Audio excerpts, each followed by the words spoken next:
I'm Dr. Downs. I worked in public schools for 31 years, was a teacher for 10 years. I was a building level administrator for 10 years and a central office administrator for 11. And now I'm a professor here at Trine. So our first question for you is, have you ever experienced a student's freedom of expression being violated by a school? Well, obviously, yes, because we're allowed to.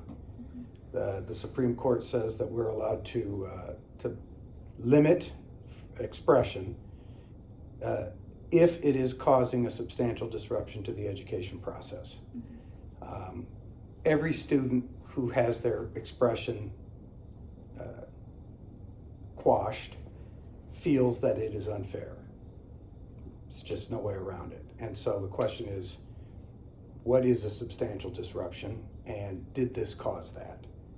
And the biggest problem you face in this is that substantial disruption is interpreted subjectively by every adult in a little bit different way. So the challenge is managing all of that. On the point of disruption, do you find that it causes more of a disruption calling out students who are having their freedom of expression being violated? So are you asking me, do adults sometimes think that by calling it out, it may create enough of a disruption that they can get rid of a student? Because yes, I think sometimes that does happen.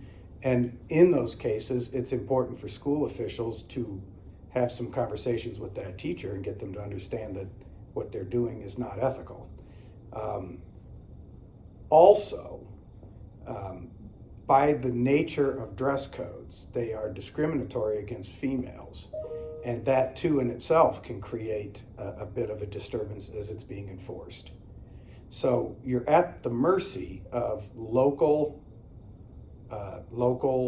mores, so to speak. You work for a school board that's elected by the people in a community, and they establish the guidelines and the board policies that that school is going to be run under.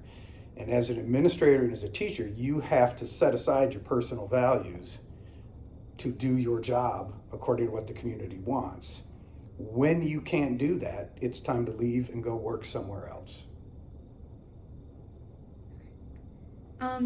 In the Supreme Court case of the girl who posted on her Snapchat saying all these things about school, have you ever, what's the line between a student's freedom of expression and just straight bullying? So bullying in Indiana is a specifically defined crime or term. People describe things as bullying that are not legally bullying, but there may be feelings of being bullied involved in it, or feelings of being put upon. And being uncomfortable does not mean it's bullying. Education, like weightlifting and training, involves stress and strain on you, on your brain. Like if you're working out, you put stress and strain on muscles to make them stronger. So sometimes it can be uncomfortable.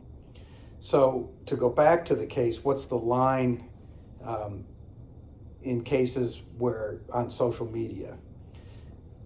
Typically where you fall on this is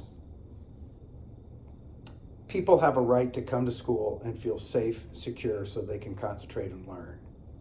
When students are impacting other students' right to feel a certain way or come to school a certain way, you have to look at the case and see if the speech is designed to cause that, or is it just a conflict? If the speech, and it's hard to know intent, but if the speech is designed to try to separate or push somebody out, that's when you have to do some discipline.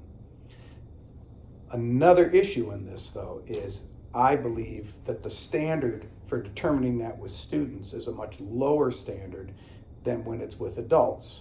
So if you were to go around telling everybody that Dr. Downs' issues class is the worst class at Trine, and I hear that all over the place, I need to get thick skin. If you go around and say that DJ's the worst student and shouldn't even be here, I'm going to have a lower bar about coming to talk to you about something because I have to protect his right. So in other words, as an adult, as a teacher, you need to have some thick skin in this. You can't let yourself get emotionally caught up in something. If you look at the Supreme Court cases that go a long way and the school loses, 90% of the time you have an embarrassed adult at the beginning of it.